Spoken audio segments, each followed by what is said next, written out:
What I see with the goal setting all the time is basically that students feel empowered. They are like, oh, I can make my own decisions. I can basically think what I want from life. So they're being pushed sometimes into do a very high level study. You have to make the family proud. Maybe a lot of students will realize they have chosen the wrong study. If I was thinking about my ideal world and I let myself dream, it would mean that I would be somewhere in an open space and I'd be with people I love. And the lockdown wasn't allowing all of that.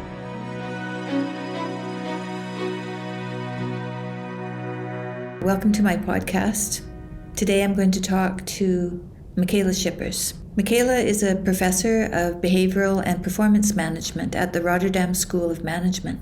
She holds a PhD from the psychology department at the Free University in Amsterdam.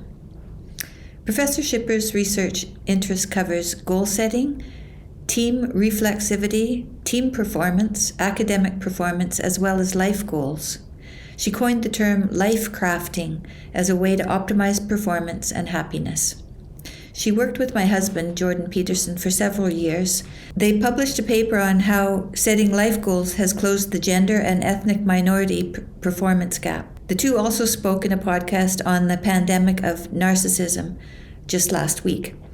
Her work was published in several leading academic journals. She's also a scientific director of the Erasmus Center of Study and Career Success, founder of the Great Citizens Movement, founder of ikigai TV, a positive psychology website, and she recently started her own podcast called Follow the Science. She wrote an interactive follow-up on the Declaration of Independence and a Letters to the Future challenge that allows everyone to participate in shaping the future of the world. You can find the links to these resources in the video description. I hope that this podcast resonates with you as it did with me. Enjoy. Hi, Michaela. Hi, Tammy. Thank you very much for coming on my podcast. I'm really excited to be talking to you. It's been a long time, and it'll be fun to catch up and find out the intricacies of what you're doing. So I would be pleased if you would just tell my guests how we know each other, what you're doing, what you're interested in, that kind of thing. Okay, yes, definitely. I'm Michaela Schippers. I'm professor at Erasmus University in Rotterdam. And actually in Rotterdam we had a problem with dropout rate. So students dropped out really in the first year, 50% of them. And I really wanted to address that problem. And then I came across a paper that said that goal setting could reduce dropout rates and also increase study success. So I thought, okay, and Jordan Peterson was listed as the person to communicate with. So I emailed him, and then we got in contact. And I said I want to do a big study at the Rotterdam School of Management. We have 800 first-year students, and I really want them to succeed, and I'm sure they can. But let's try to do it with the goal-setting intervention. So I started this huge study. And I involved Jordan once we had the first year. I did data collection for a full year, that first year. And then I asked Jordan if he wanted to be publishing together with me. And we found really nice results. For instance, that students did 22% better, the whole cohort. But also students with an ethnic minority background, they started up to do better up to 50%. So which was so great that we kept in contact about this. That's phenomenal. You know, I remember that the Dutch women were doing the best. Yes. Their grade point averages were the highest. And was it within 1 year that the minority men were outperforming the Dutch women? What happened was we had like the Dutch women, like they were on this line, and then the other ones came close. So the whole gap, gender and ethnicity gap disappeared, but the gender gap disappeared first. So male students were doing less well than female students. And after the second year, the ethnicity gap or the minority gap almost completely disappeared, 93% reduction. So why do you think that happened? What's your theory? My theory is actually, and it's really hard to find out because it's hard to measure. But we've been looking at student motivations to start their studies. So these are students. They come in the first year. It's their first. In the third week, we already gave them this goal setting intervention. But a lot of these students, their parents want them to do a certain study, or their friends do the same study, and it's a very general. So at the Rotterdam School of Management, where I'm based, it's a very general study, and students are not very sure why they do this. And what I also discussed with Jordan a lot is that, there's a difference between female and male students in the sense that if you, and now I'm generalizing, of course. If you ask a female student, okay, we have to do this assignment and it has to be finished by the end of the week, they might say, okay, fine, we'll do that. And then a male student needs more of a cover story. Like he would need to hear, okay, why am I doing this stupid assignment? So if you say, okay, I want this, and this out of life, and I need to do a couple of stupid assignments to reach that goal, then it might make sense. So I always say this is a kind of cover story that certain students need a little bit more than other students. Right. So some people need, it sounds like they need an intrinsic reason to do it. Yes, definitely. Mm-hmm. They're not just going to do it because someone else has told them to. Yes, true. And actually we saw that also because the year after, it was really a nice natural experiment. The year after we did this, in 2011, I gave them the goal setting, and in 2012 the university decided to make sure that the students had to get all their EC, these are the study credits, in 1 year. So they couldn't skip any courses anymore and postpone them to the next year. And what happened was that female students started to work really hard, but they also got stressed out a lot. So there was this side effect, and goal setting didn't have this side effect. But the net effect was that there was no in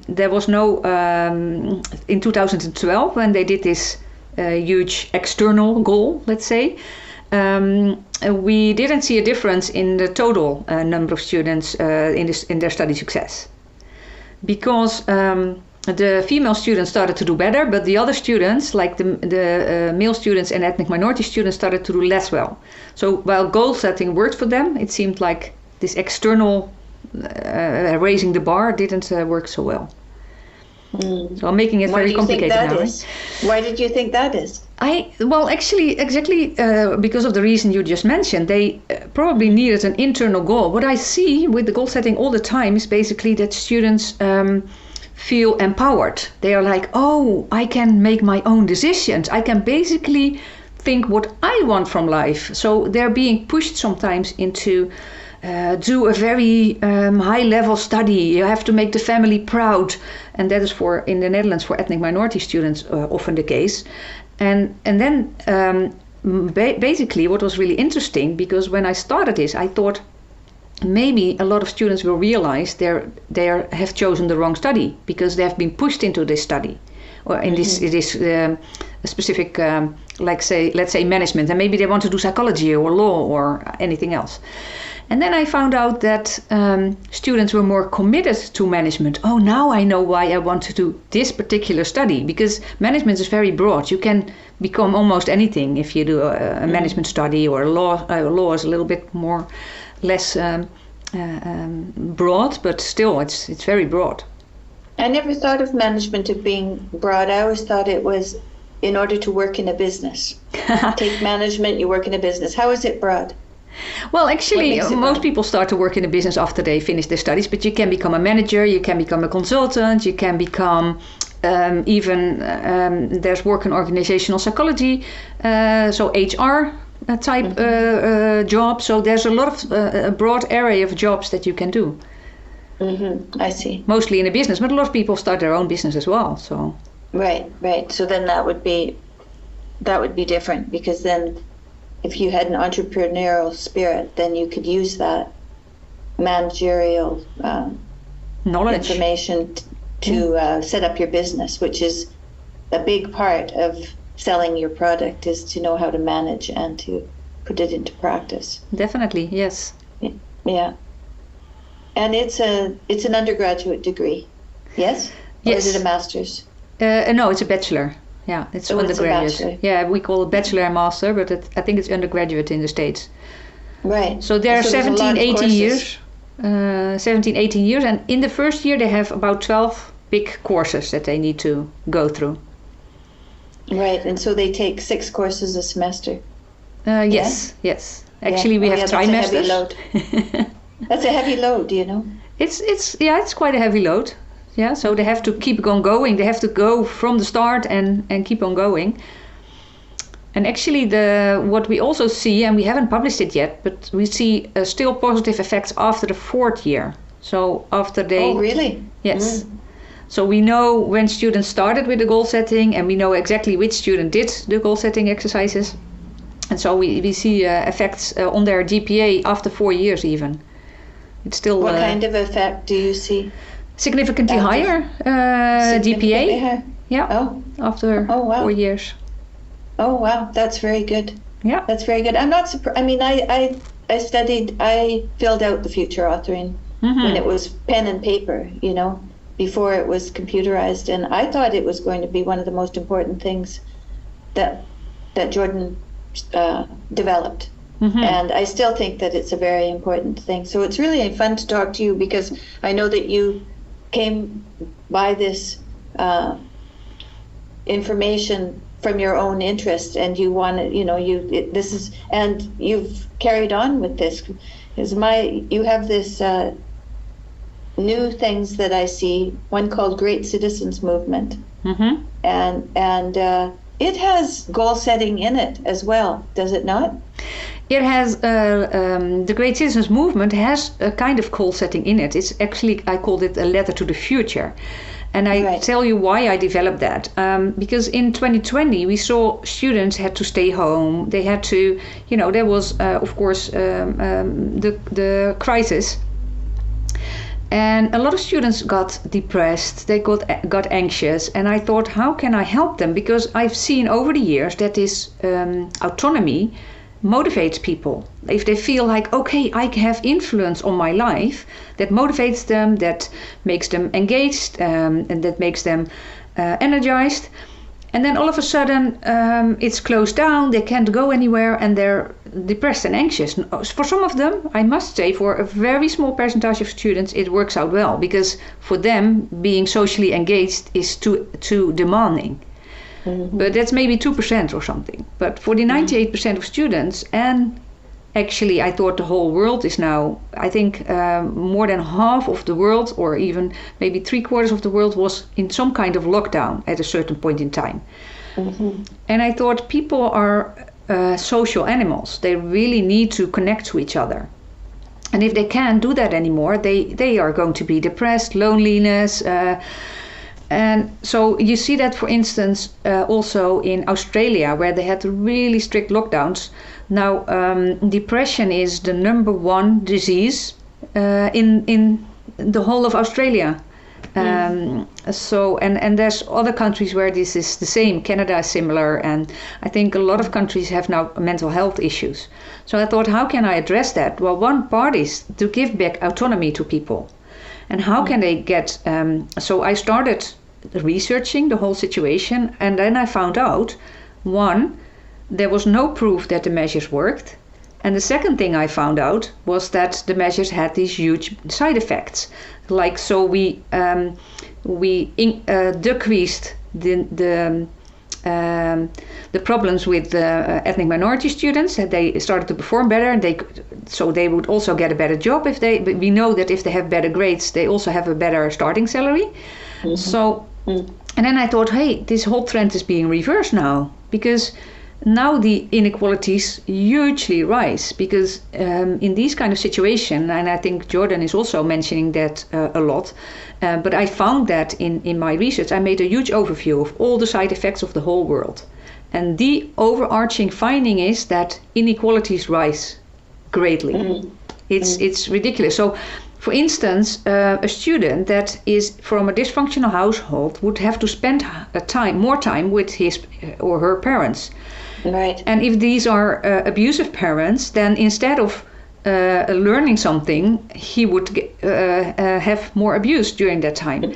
That also sets him or her on a path for more trauma, more, this whole and dysfunctional behavior himself. And of course, you can try to reverse that, but so I thought, okay, I'm speaking out on that, and people don't believe me. People were turning against me.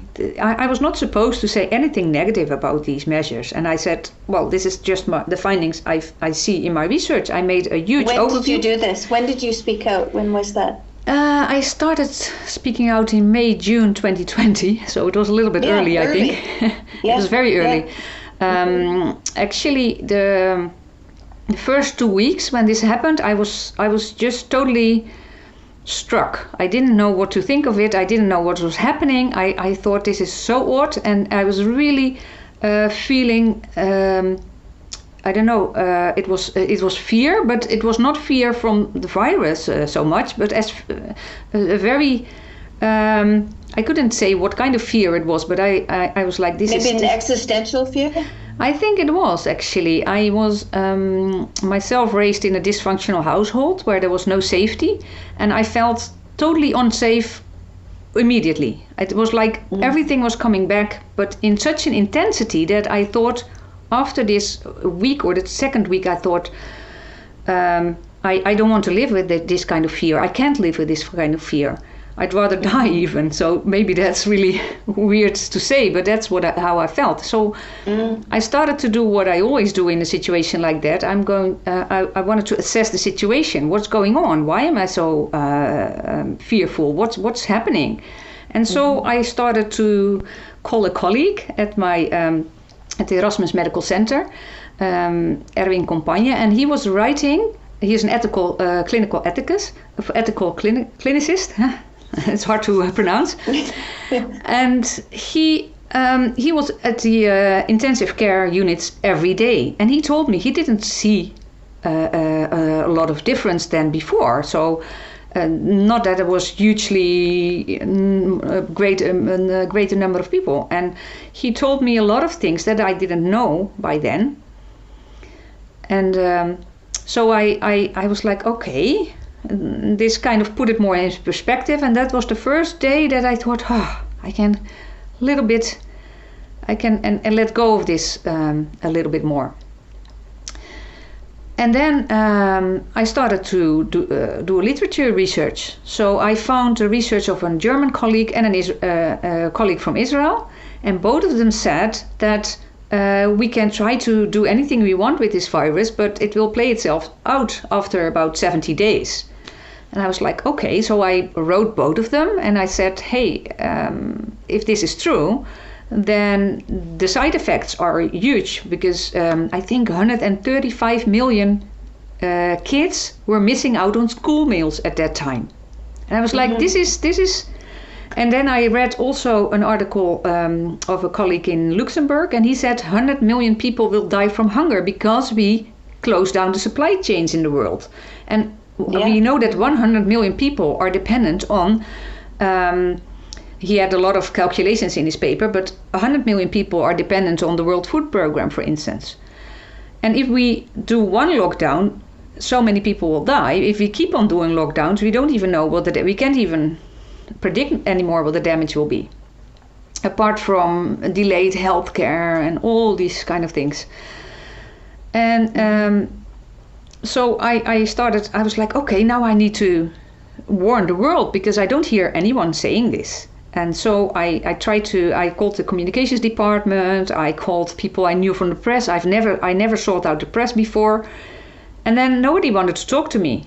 They were like, and so I was like, hey, and then I'm going to call a person I knew and I did a podcast with. And I said, I need to do a podcast on your show. And he was like, he didn't see the problem. So, and I said, I have to do it now, as soon as possible. And so within a week or 2 weeks, he didn't have time at that time. I did this, and then I found some alternative media to speak to. And I was like, I didn't even know these channels. But yeah, these were very nice people, and they at least took the time. And my first film on that was in the Netherlands, 135,000 people watched it, which is a huge amount. We have 17 million people here, but for these kind of channels, this is a lot.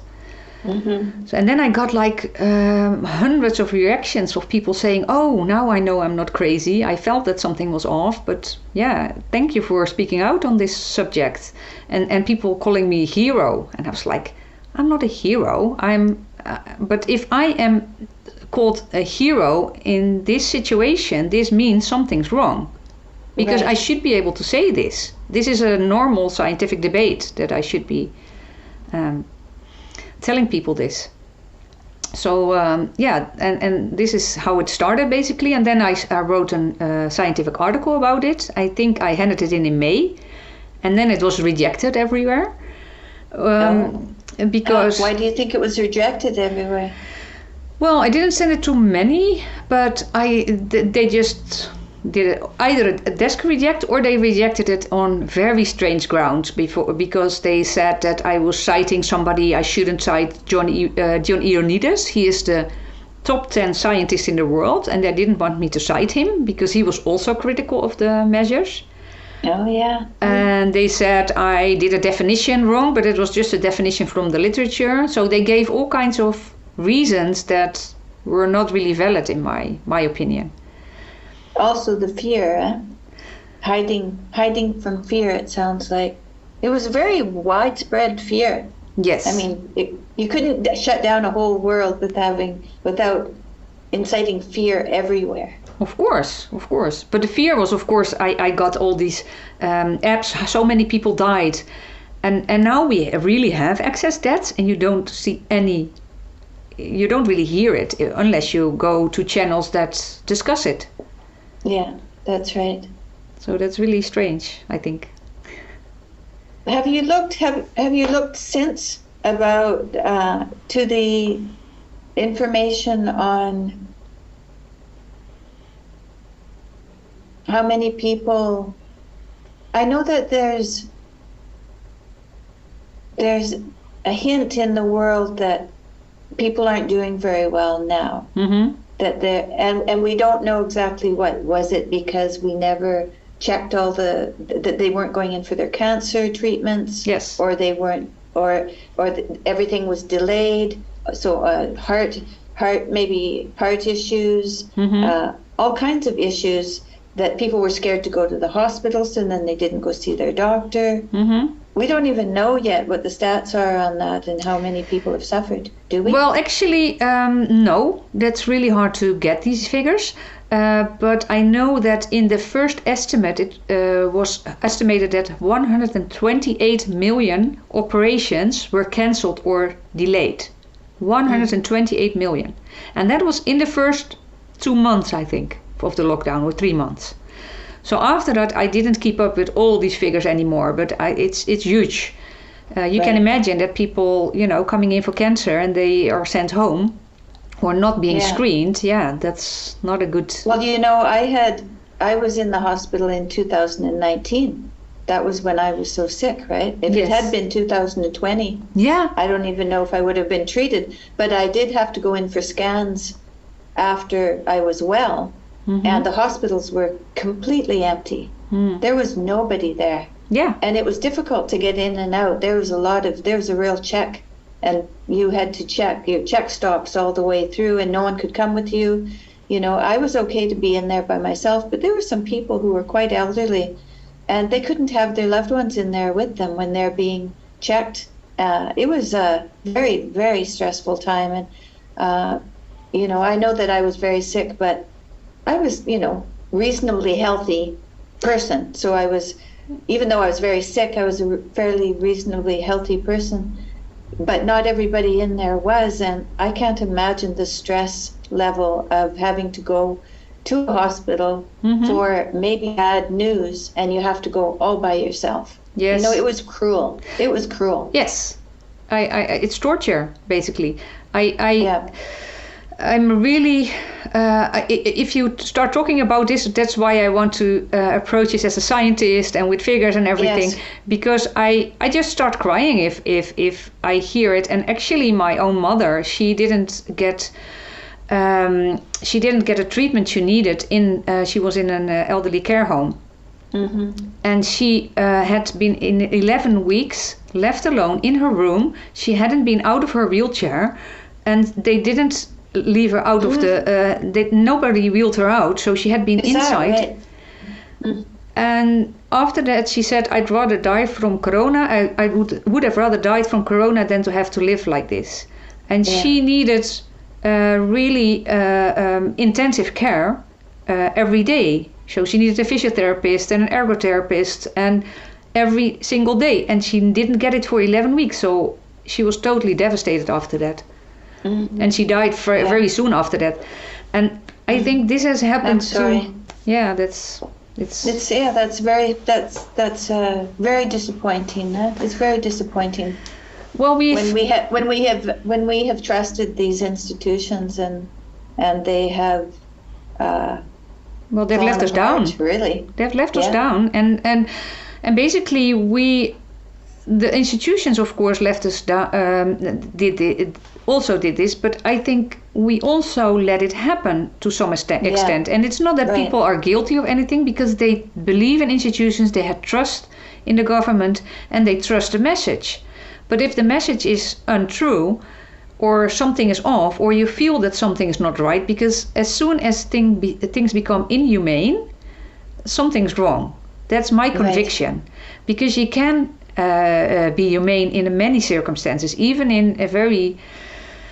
even if we had a huge pandemic, why can't we bury the dead? Why do they have to die alone? Why do you have to kind of protect people who are already dying? You can, it would be good to visit them and to give them a little bit of humanity or humaneness. Yes, and well, this is something that we all have a chance now to think about, is how that went, and when it happens again, that there are something that happens that makes it impossible for us to see one another, that's something that we can't accept. No, and actually high stress level is also depleting the immune system. So if you have a constant, of course, a short stress is okay because people can endure stress. But if you have chronic stress, that impacts the immune system negatively. So all the measures we took, like people losing their job, people delayed healthcare, all the measures that you can think of almost were negative, had a negative effect. And I was thinking of people who had to endure like most of these. Let's say your father lost his job, your mother lost his job, then you can't go to school anymore. And they're all sitting together in one household, having this stress and taking it out on each other sometimes. Right. And so let's talk about the programs that you began, like the Great Citizens Movement and the Random Acts of Kindness Challenge. I'd like to talk about both of those. Okay, ikigai.tv.nl. So what I started, what I thought, okay, I made one film, and I thought, okay, so I spoke out, and I had this 1 hour film, and I was like, and many people watched it, and then things kept on going, so I kept making more of these, and then people were really happy. But then I thought, okay, I can speak out forever, and then people won't be happy. The university wasn't happy with me doing this, and my colleagues were really angry because they didn't believe what I was saying, but they were also very angry because I was breaking the cohesion of everybody believing the same narrative. And then I thought, okay, I can do this forever, and then So, but what can we do to reverse the situation? I've been studying downward spirals, and I thought, this is society being in a downward spiral. How can we get into an upward spiral? and it was Christmas 2020. So one thing I did was I called all the churches in the environment and I said, I want to go to church. I'd never been to church for 40 years, but then I said, I want to go to church. Because if people start forbidding these things, then I think, hey, what's going on? Religion, what is the value of religion actually? And then deep down I thought, well, if I think about, let's say, God, then God is love. And then all the other things are... So I called all the churches and they said, no, we have only online. And then I started going to one church which was open every day and you could go in the church. And then I started singing there, Christmas songs, because I thought, why is nobody singing? This is ridiculous. So I started singing Christmas songs on my own in an empty church. That's remarkable. Wow. Thank you. And then that's beautiful. I posted one online and people really liked it. And I said, it's not the best singing. I haven't been singing in 40 years, but now I felt I should do this. And then I thought, okay, how can we make sure people feel connected again? Because if they can't go to church, if they can't see each other, I need to find a way to connect them. So what I did, I said, in Christmas time, let's write each other a gratefulness letter. So a gratefulness letter is, for instance, you have done a lot for me and you meant a lot to me, and I write about this. So I did this for my second mother, actually. She has, during her lifetime, she has helped me so often. And so I started writing all this down. And actually, I sent it to her and I read the letter aloud to her. Which was really nice to do and see that your own research is playing out in your own life. And she was really pleasantly surprised and touched by it, but it touched me as well. I got really touched by reading and seeing everything she did for me. How did that change your relationship as it went forward from there? I think so, yeah. I think it became even a little bit warmer again. That's nice. And it's really nice because I know people who did this. My friend, her brother was dying from cancer, I think, and she was reading it before he died. She wrote this letter, and then when he died, she thought, "Hey, I have this gratefulness letter. And so she read parts of that on the funeral, and that was so touching that people came up to her afterwards and said to her that this was such a nice thing to do, especially young people. Yes, that's a really nice thing to do. Yeah. So I spent my whole vacation to make Ikigai TV, and I put on this as a challenge because I thought, challenges are, maybe they go viral and a lot of people will do them, because how can you make sure people will do this? Because I've noticed with goal setting, over the years, I've given it to people and who asked about it and said, I want to make a change in my life. Can I get it? And then I asked them 2 weeks later, have you done it? Have you written your goals down? And they didn't. So I thought, people need to have a little push. And my students, I just said it's part of a course and I won't read it because it's personal, but you have to do it as part of this course, and you have to kind of make an assignment at the end. So I thought I'm going to make challenges. So I started with the gratefulness challenge. Then I did a gratefulness diary challenge I wrote. It's all positive psychology and it's known, but I want to make my own version of it. So that's what I did with all of these. So I create a little story and I tell people how it played out in my life and how they can use it in their life. And then I thought, I was in a restaurant, and we couldn't sit in the restaurants, but I could, take out some food.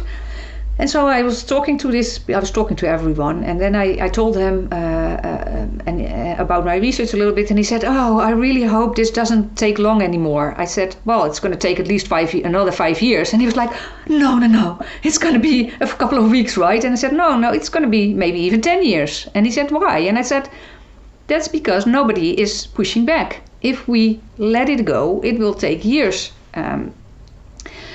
And that was, I think, also in 2020 somewhere. And then I thought, they're in a kind of survival mode. And if you're in a survival mode, you can't really look ahead. So he couldn't look more than a week or 2 weeks or 3 weeks and trying to, hold on to what he had. So I thought, how can I make sure people think further than just 1 week? So then I thought, if I have this, let them set goals about what they can contribute to a better world. But first, what I wrote was, what is the current situation? How do you think about it? But the key of this intervention is basically, if there was, what would your ideal world look like if there were no constraints? If you can dream freely about an ideal world. And what will this world look like if you go on like this? Because I thought, maybe people start to see the gap between what their ideal world is and what the world will become if we go on like this. And we let it happen to us, basically.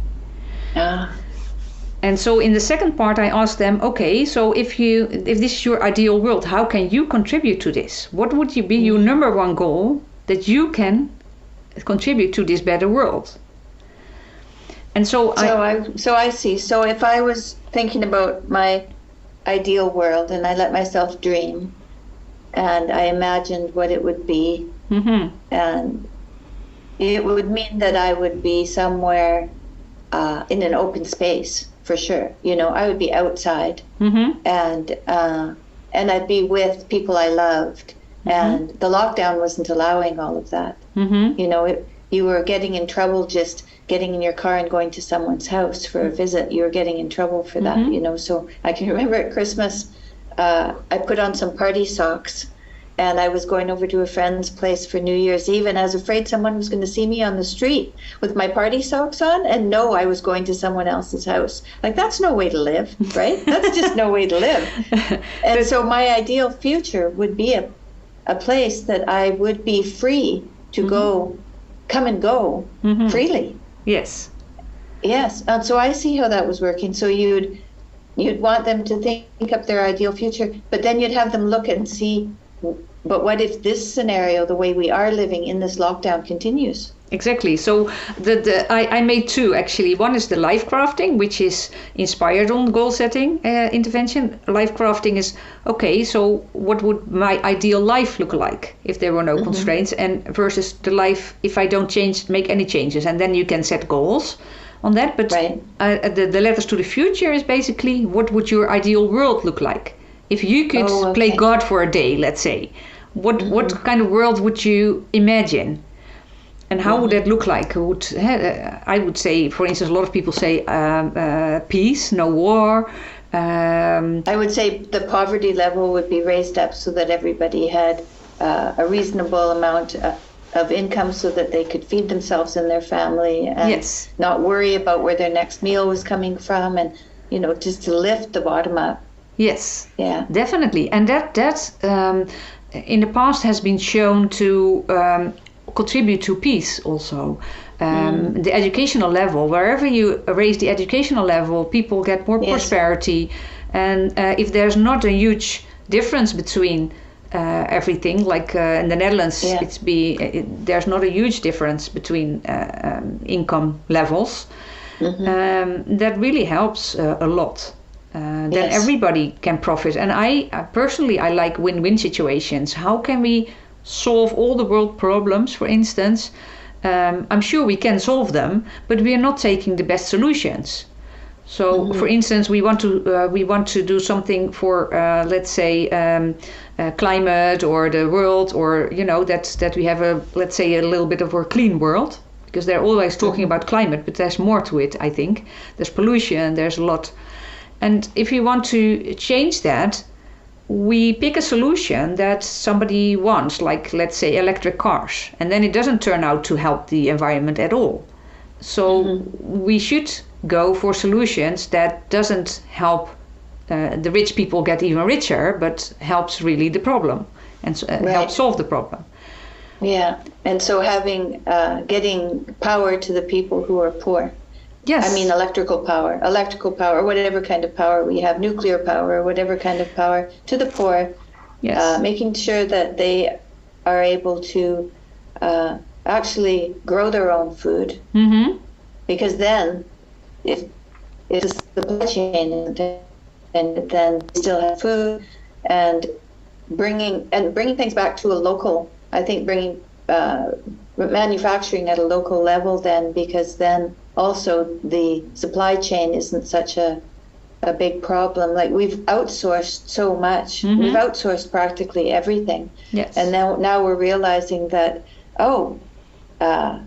electricity is something that can be centrally managed, and that means I might not have any. Mm-hmm. How is that going to work out? That's not going to work out well, especially for the people who don't have anything.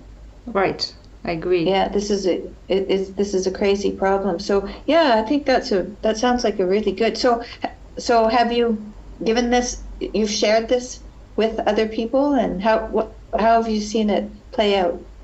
So I know. I've given it to my students as well. So as part of their courses, I give that to them as well. And also I know some people who do it with their whole family, because a friend of mine, he has 6 children, and all of the children had different problems during the lockdowns. And so he did the whole array of challenges that I made with his family. And it really... How old were the kids? With his kid, yeah. How old were the kids? Between 6 and 18. So they could do it when they were that young? They could. Yes, some of it, of course. Some of it. Oh, that's pretty good. Yeah. That's pretty good, because they're pretty young people. To have vision is, when Jordan was first developing the self-authoring, I think it was the self-authoring. Mm-hmm. Yes, it was, and we gave it to our kids, and we could see that they were so young that it was difficult for them to look into the future and have any idea of what it means to. True. So you have to do it differently, because, for instance, my son, I say, what would you like the world to look like? And if you were the boss, what would you do? So we just have these nice conversations, and he comes up with great ideas.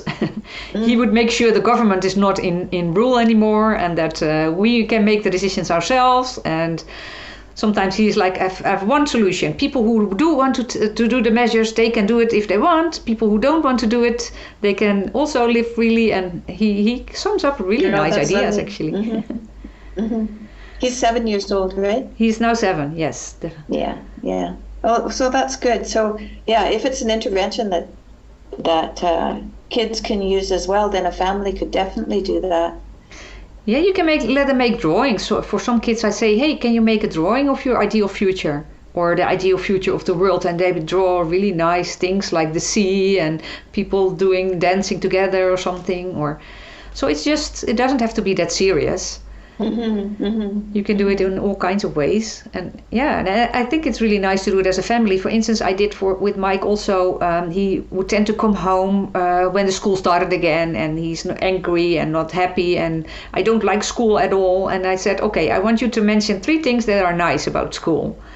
And then he came up with 4 things. So, okay, I said, okay, it's not nice, but you thought of 4 things that are nice. And let's pay attention to that, because the whole idea of getting, for instance, also out of a depression is to focus on other things.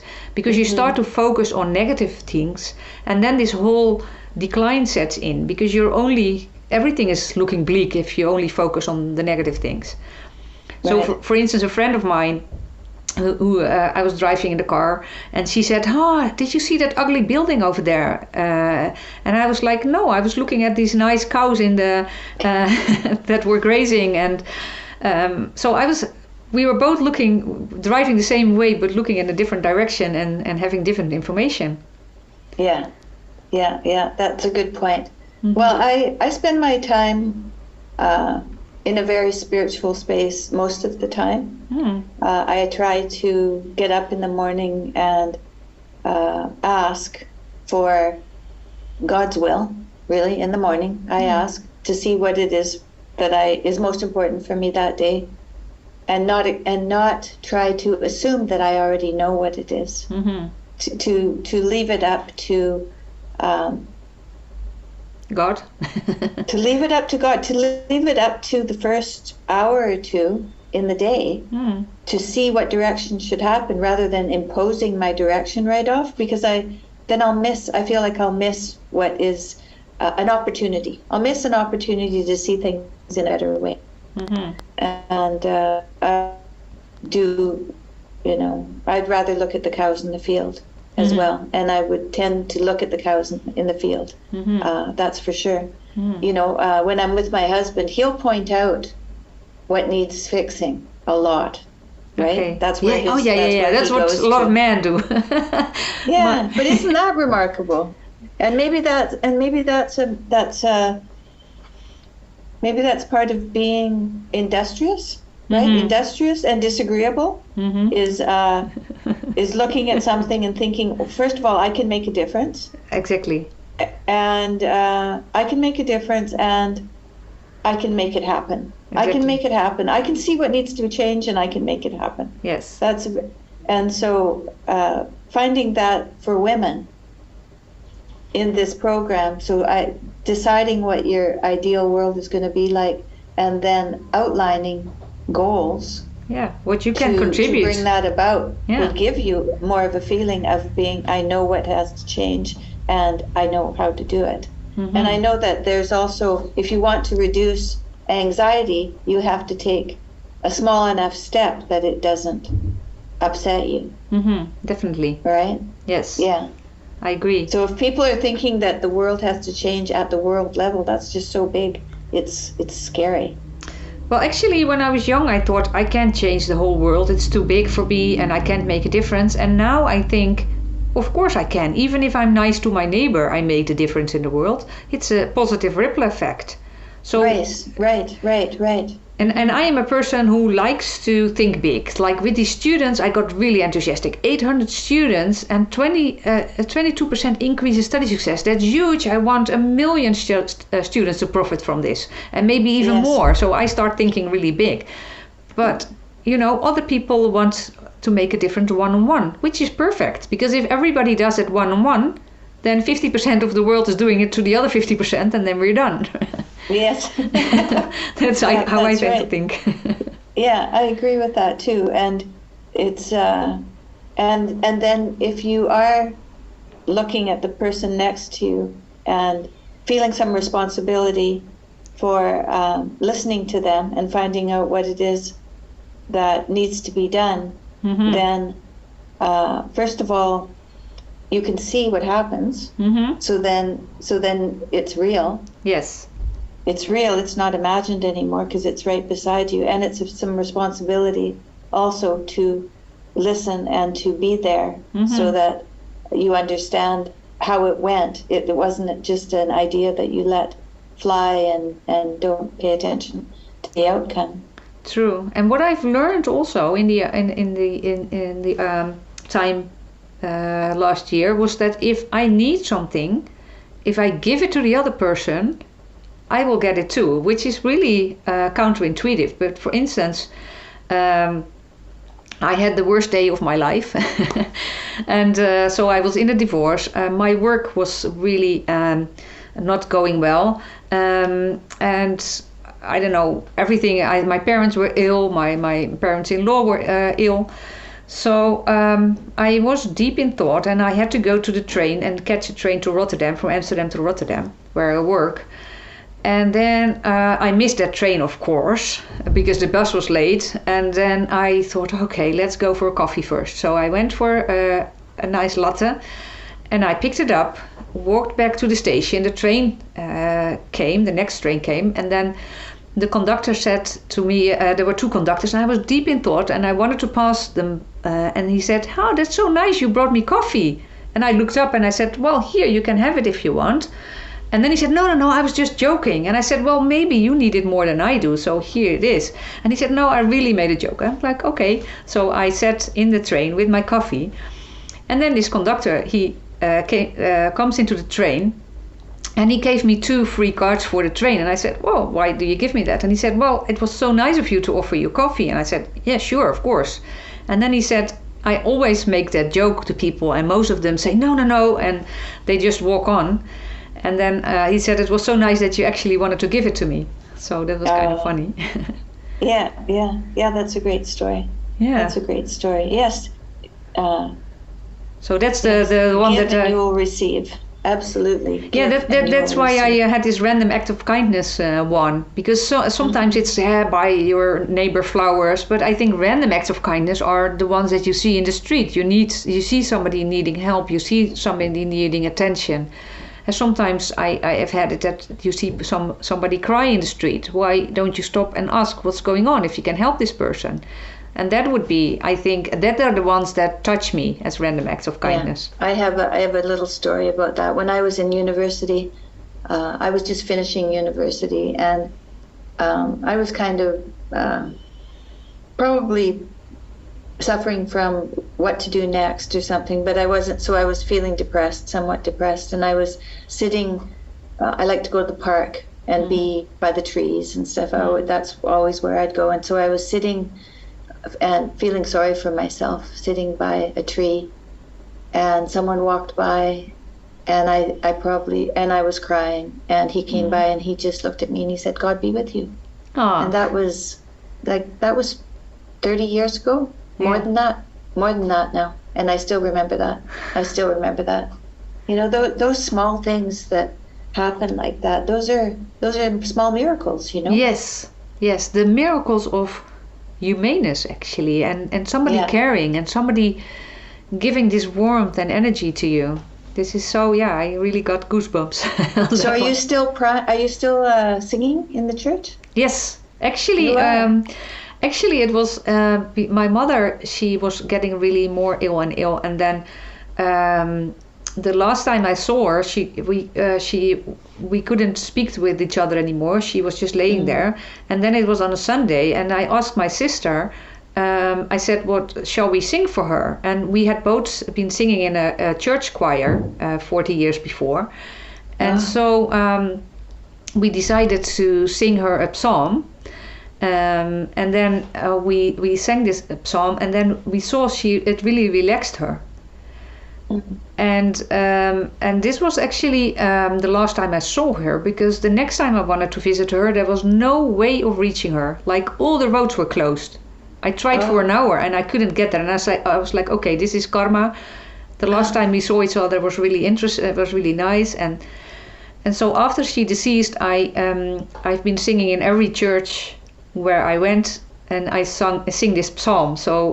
And that's really nice. Because I was in Spain, and there was this nice little church, and I went to the pastor and I said, "Can I sing?" And I said, "Well, how can I forbid somebody to sing in the church?" And I said, "Well, I thought I'd ask."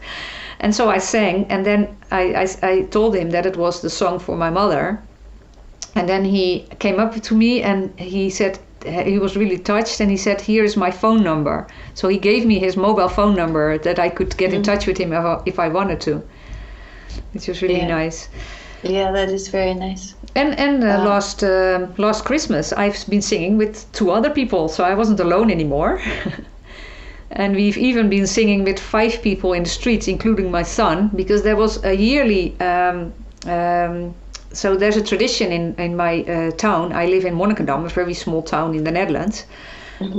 And every year at 7 o'clock in the morning, there's a group of elderly people who go in the street singing Christmas songs. But the tradition hadn't been for 2 years or 3 years already because of the measures. And I was like, this is outside. What can possibly happen? So with 5 people, including my son, we went and did that. It's outside. So it's outside and it's in the village. So it's really a small town. So there's a lot of houses. But it was so cold that I decided to go in the church. And we asked that the church wasn't starting, because this time there was a church and people had to sign up for the sermon. And so we sang in the church, and then the choir, there was a small part of the choir was, let's say, in the balcony, and they started to sing together with us, which was really nice. Yeah. Oh, yeah. So you get all kinds of adventures if you do these things, basically. It's really nice. So are you singing once a week, or how often are you singing? Actually, I'm not singing regularly. I just, if I pass by a church and I go in, and I was in Sardinia on a holiday, and there were these really little churches, these very nice ones with only, I think, 50 places or something. And whenever I like it and I feel good in that church, I start to sing. And so what do you sing? You must sing, you have a bigger repertoire, I bet, now. I have some psalms. So from my youth, I know some psalms, and some people attend me to some old songs, and I think, oh, I know this one, because you kind of remember them, and I find them online, and then I start singing them. And when I was in Sardinia, the mother of the person who invited me there was dying, actually, and I said, do you want me to sing her a song? And he really wanted that, and that's what I did. She wasn't there, she was in the Netherlands, but I did it in the church, and he was listening. And so, yeah, it's really comforting to people. And then a friend in Sardinia, she told me that her grandmother always said that singing is praying tenfold. I'd never heard that before, but I thought, oh, that's really nice, because I find it a little bit uncomfortable to pray together with people aloud, and but singing is it's also praying. Now I bought a singing, I think it's called the Singing Psalms, but I don't see it here. I'll look it up and find out. Is that it right there? No. I'll look it up and I'll send it to you, because I don't know where I found this out, but I found it somewhere that singing the Psalms was better than, it was just good. It's just good. And I thought, yeah, I'd like to do that. And it was, it's a piano book. That's right. So I thought, if I'm going to relearn the piano, when I was young, I liked to sing and play the piano, but I sang, House of the Rising Sun and, those kinds of songs when I was young. But I would really like to sing I'd like to sing Bible stories, that's what I'd like to sing. So I can't remember. I thought I bought it on Amazon, but I'm not quite sure where I bought it from. I know it's been delivered home, but I'm not home. Okay. But when I get home, that's what I'm going to do, or at least that's what I was thinking of doing. And I had totally forgot that that's what I was going to do. So I'm going to start singing, and then I'll have them, then I'll memorize some of them. Okay. And then I can just sing them then outside. Nice. And we'll see what happens. Well, maybe you visit the Netherlands and we can do it together. Yeah, that's absolutely true. I'll sing in English and you can sing in Dutch. Yeah, that would be awesome. Yeah, it's nice. Yeah. It's beautiful sometimes. I have this online, you can have a psalm book, and it has the organ music together with it. It's beautiful. Yes. And it's also, I've learned the old 1773 version. And so I really want to sing that old version, because that's the one I learned.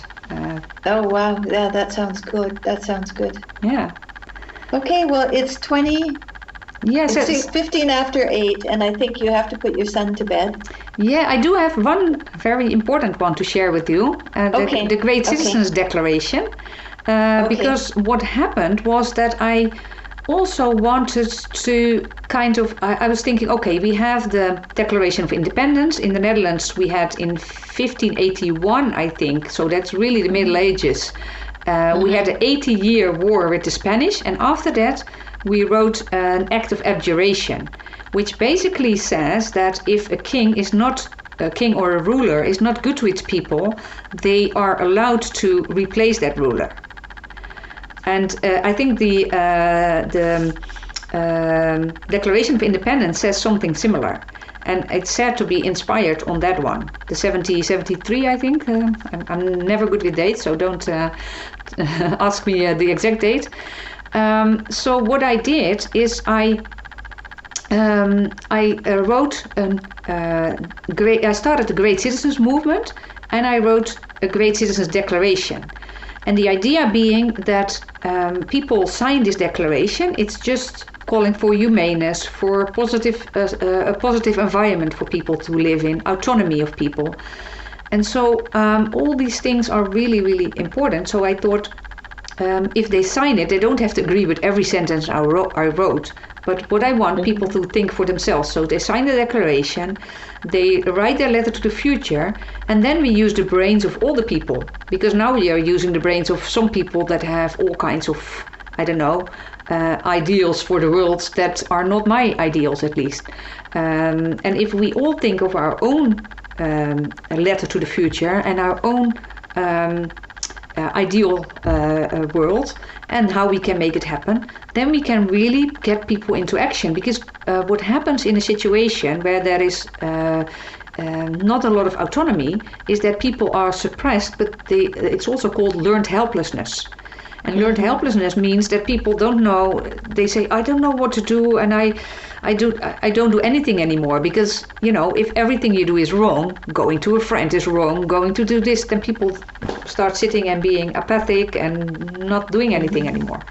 So if you can reverse that by putting them into action, signing the declaration on greatcitizensmovement.org, and then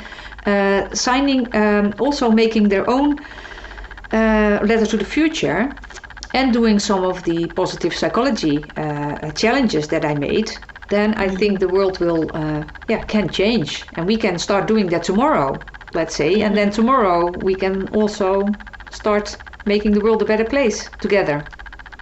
That sounds very good. And so the links to that will be on the podcast, to both the Great Citizens Movement. Yes. And also to the Random Acts of Kindness. We'll have that there. Ikigai TV, Yeah. I called it Ikigai TV. Ikigai means purpose in life. It's a Japanese word for purpose in life. And we know that people with a purpose in life live on average 7 years longer. Okay. It's really nice research that shows that. So let's make sure, and I wrote a paper, also a publication about this, how life crafting from shattered goals to meaning in life, because a lot of goals have been shattered. And how can we go to meaning in life? By writing your own life crafting, but also writing about how the world can be a better place. So letters to the future. Okay. So let's make Sounds sure. good. Yeah. Yeah, and then, so I was writing my own letter to the future, and I had done so much, I got really tired of writing, because I had to write a whole day. I started the Great Citizens Movement, I started speaking out, I started doing publications, and I started also a podcast, Follow the Science. Because I thought, a lot of scientists that are critical on have critical ideas or other ideas are not being heard. So we need to reopen that debate, and so I started Follow the Science also as a. And how long have you had your podcast on? I started this in August, I think, this year. So okay. Very, very. I thought, let's do that, and then I found a filmmaker who wanted to help me with that, and then we just started. And so is that where you posted the interview you did with Jordan Peterson? Yes. That's on Follow the Science. Yes, I think 55,000 people already watched it, so that's really good. Quite something. Yes, that's really good. Yeah, congratulations. That's very good. Thank you. Well, it's really nice to speak with you, Michaela, and you're an inspiration to people to take the next right step. Thank you. And you've written it down, and you've given people, and now with these links, people have a chance to look and see what they can do, and dream about what they might do in a positive way. Yes. Yeah. Good. Well, let's make the world a better place one step at a time then. Yes, one step at a time, exactly. Thank you. Thank you.